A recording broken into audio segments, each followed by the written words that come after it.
Hey everyone, this is David Rao. I'm the music teacher who blogs at makemomentsmatter.org. You can also find my ideas on Instagram, on Pinterest, on Twitter, and a variety of other places when you search for my name, David Rao, or Make Moments Matter. I just wanted to do a really quick video today to share a little bit about a resource that I use in my classroom to teach the treble clef. Some of the feedback I've gotten from folks about the live videos I've done is that a lot of people really like seeing those videos to see the resources I use and how I use them and how I might differentiate or change the resource to use it in different settings. So there's a resource I use when I'm teaching treble clef or reinforcing the treble clef or ideas about that. And so I thought I'd just take a minute to show you sort of how I use it and some different ways you might use it in your classroom. If you're interested and you want to use it in small groups or centers, or you want to differentiate for a certain group of learners, I just want to sort of share how I use it and why I use it. So this is all just one resource. It's called Treble Clef Adventure, and a couple years ago I was inspired to make it because I had these little erasers that I got at the Target dollar spot. I've shared a little bit about this resource before, but some of you might also be inspired. These are the Halloween ones, obviously, the cats. But I also have a lot of these little marbles, little flattened on one side marbles. They're like vase fillers, but you can get them at the Dollar Tree, you can get them at Walmart, wherever. And I had a bunch of them, and I didn't really have a reason to use them. And so I thought, well, how can I use them in centers? How can I use them to reinforce? And so I came up with this resource, and I thought I'd show you. Now, what I'm going to show you is sort of a mishmash, because I've created it for Halloween, Thanksgiving, Christmas, Valentine's, St. Patrick's, and Easter. So I've sort of pulled some different sheets from all of them so you can see sort of the variety of it. But just know that you could get it themed for each thing. And if folks like it and are interested, I'd be willing to like make an ocean theme or a barnyard theme or whatever if you're like, I don't want a holiday one. But I just wanted to show you the ones that I have. So let me turn this video on and see if I can make that happen. Okay, so first of all, if you open up the digital file, you get three different things. So if you get this page here, and this just sort of, it's like, hey, welcome, blah, blah, blah. And it goes through and it has, for each resource, it has an explanation of how you might use it with some sort of pictures to help you out. So like these two go with this and you can use it like this.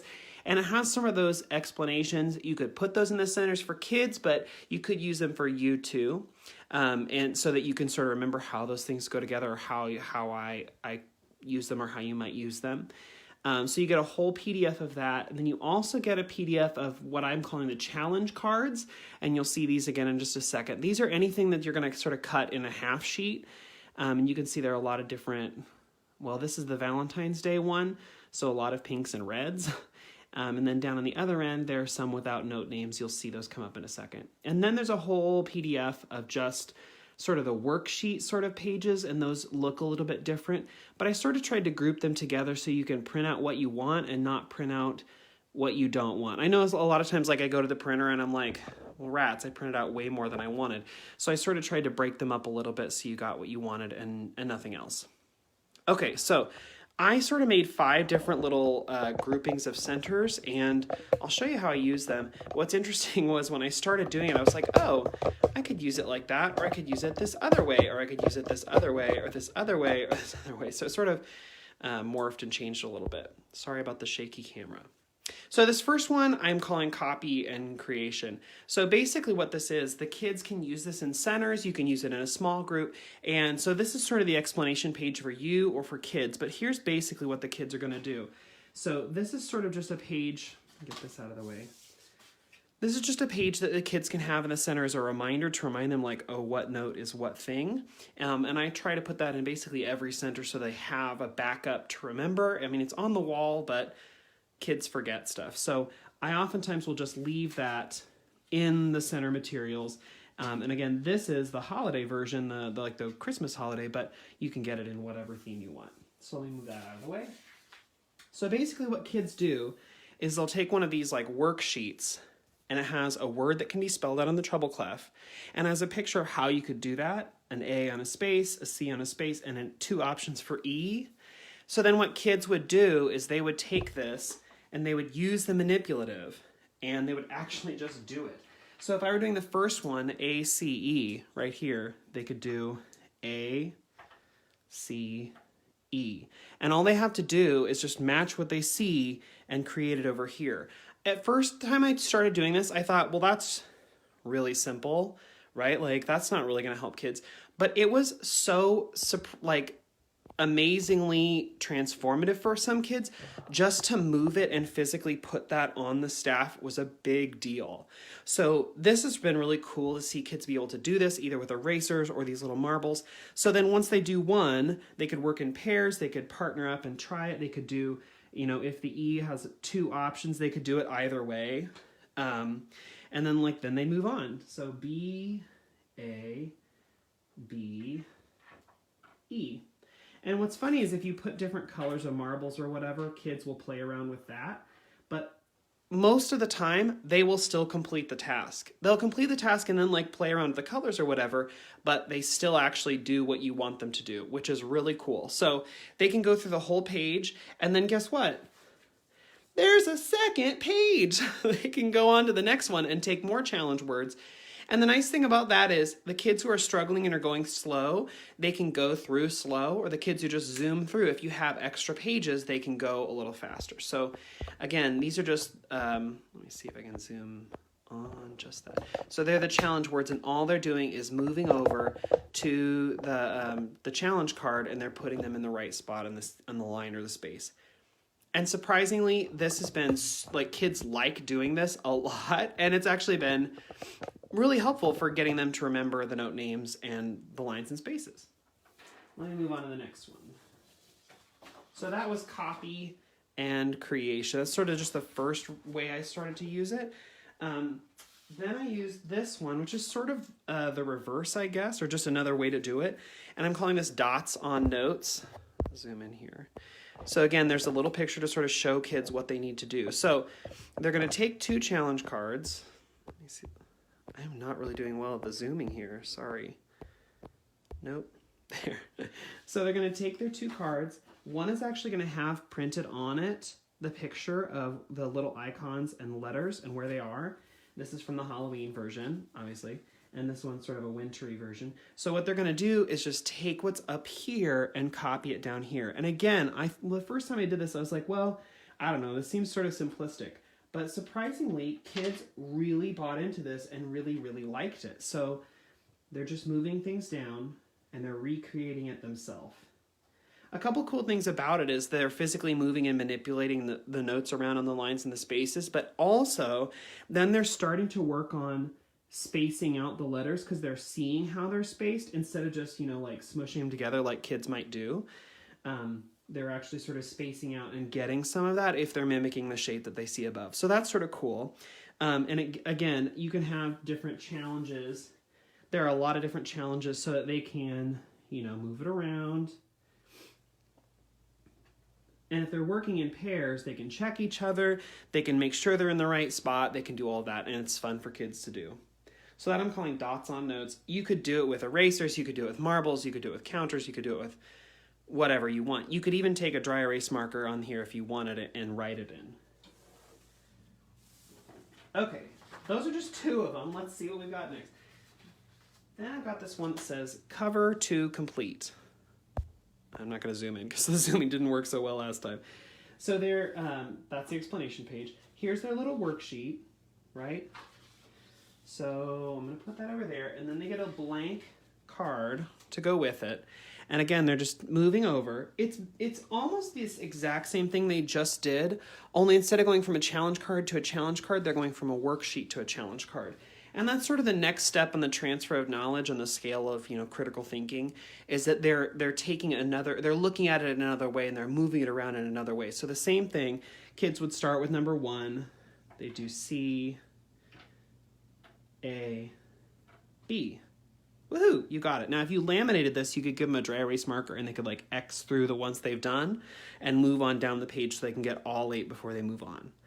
And then this is fun for them too because they get to choose. So you can't maybe see in the video, but these little E's and D's that are doubled here are gray and the G is dark black. So these ones, they can choose, do you want E here, D here, G, E, or do you want to move it around?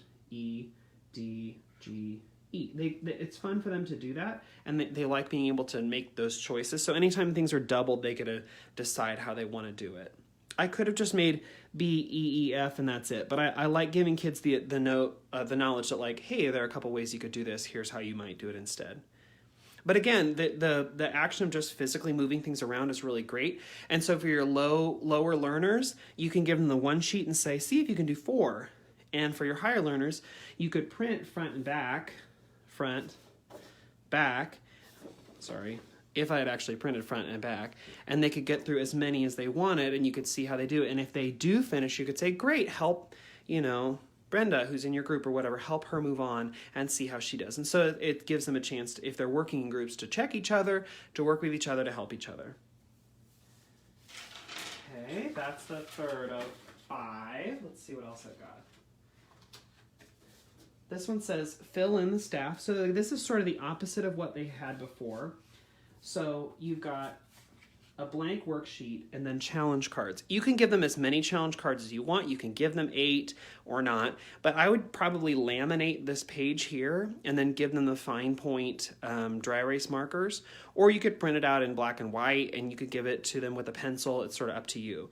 But in this case, instead of moving manipulatives around, they're taking this and they're transferring it over here. So if they had a dry erase marker, they would transfer in and write in each spot, and then below it says spells the word, and they could write the word, B-A-B-E. And then you would know if they were, just doing something random, because if it doesn't spell anything out, then it doesn't match the challenge card. I don't get so stressed out about, like, you must do this one on number 1, and the next one on number 2, and the next on number 3. I think that if they can fill out 8 different words, that means that they've actually gone through and done it, and it doesn't stress me out if they've gotten, like, every single challenge card. Like, that, for me, that's not the point. The point is that they are working with the treble clef, and they're moving things over, and they're learning as they go. So I don't stress out, like, oh, no, they didn't get through every single challenge card. Like, that doesn't bother me, as long as they're taking this and transferring it over. So again, this is a little bit trickier. This requires some more fine motor skills. This is trickier for the kids who have, like, a mental block when it comes to, like, worksheet and writing down. They like moving around the counters and things on the challenge cards a lot more than they do like writing in. But if you have a set of centers and you have, some of the other centers in the other places, so the other centers that I just showed you, if you had those in a couple other places around the room and this was one of the centers, they would be able to do it. And if they're not spending too much time in this spot, they won't get overwhelmed. But like I said, some kids do get overwhelmed when you give them the worksheet or the pencil or the dry erase marker and ask them to do something physical writing. That in and of itself is tricky for them. So just know that when you put this center in the rotation, and maybe put high learners in with low learners in a small group of 3 or 4, so they can work together and help each other fix and make this work. And again, having the explanation page somehow seems to help some of those kids. So having that in there where they can look, pull that back out, where they can look and see, like, oh, the little boy is taking this and he's transferring it over here. Like, that helps some of those kids who really need it. Okay, and then the last of the 5 things that I have, and each of these sets of centers has these 5 different things that they can do. This one is just write in the note. So this one, like I said, I had these challenge cards and I was like, how else can I use them? So you can laminate all of these, give kids a dry erase marker, and then just have them write in the letter on top of where it goes. This is a little bit trickier because they don't have, something really easy to check. Like, this one's easy to check because it has the letter superimposed. This one's just blank. So that's when I make sure that I give kids the guide so that they can check, and I can make sure they work in pairs. And if I have all of these laminated, it's easy for them to write in C-A-G-E. Cool, wipe, go on. F-E-D. Cool, wipe, go on. B-A-G. Oh, a favorite. Wipe, go on. And then you can, like, this is from, I think, the fall set, so it's a different theme than the Christmas set with the ornaments. But it's just another way for kids to get at the task of looking at the letters of the treble clef in a different way, getting them to see it in a different way. You could also involve the counters here in this part if you wanted, and you could say, write it in and then cover it, or whatever. So they could write in C-A-G-E and then cover over top once they'd finished, or whatever, just to add in that manipulative effect again. Okay. Well, my computer's gone to sleep. and it's not zooming very well. But I just wanted to take just a few minutes to show you how that resource worked and why I use it and how I use it. Like I said, once I made the cards and once I had all the cards, I started realizing like, oh, I could also use it like this. I could also use it like this. If I just change, and the nice thing is like, if I introduce it at Halloween or at Thanksgiving, then I can bring it back out in centers and they already know how it works, like how the games work and how the task works, but they feel like it's different. Like, oh, it's a Valentine's version. Right, so it's very different. So it gives them another chance to manipulate and work with the content with a different theme or in a different setting. So that's Treble Clef Adventure. If you have questions about it, please leave questions and I can try and answer those the best I can. Or if you're like, hey, you could also do this, let me know, I'll add it to the set. Or you could say like, hey, I would use it in this way. And that really helps other people too. So if you have questions or comments, please leave those. But like I said, this is called Treble Clef Adventure and it comes in 6 different themes. And if you're interested, I can make some others, but just thought I'd put that out there so that if you're interested in using the resource and just wanted to see how I use it in my room or how you might differentiate, now you have an idea. Okay, hope this video was helpful. Thanks so much for watching. Have a great day.